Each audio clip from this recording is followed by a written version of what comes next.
kely zany foko fefa maninalatina kotsakotsandrano maso paorina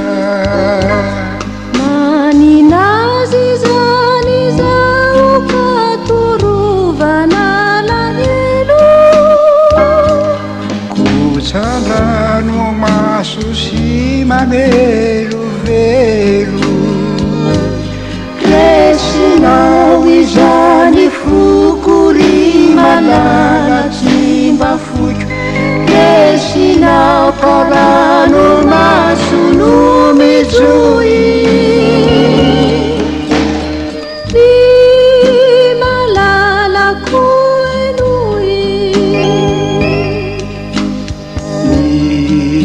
tomany anao ny foko teny foko mbola tia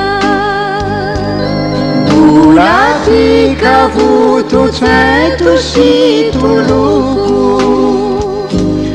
resinao izany fokory malala tsimba foto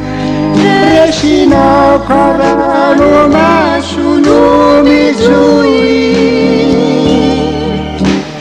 ry malala koenoy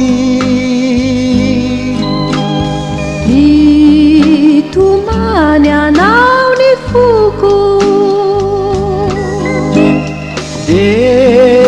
ny foko mbola tia mbola tika vototsaito sy toloko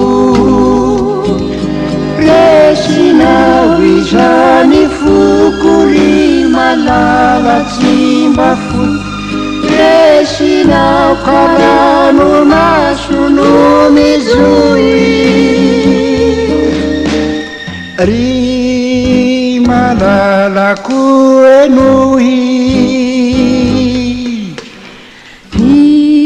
itomany anao ny foko de ny foko mbola tia mbola tika vototsaito sy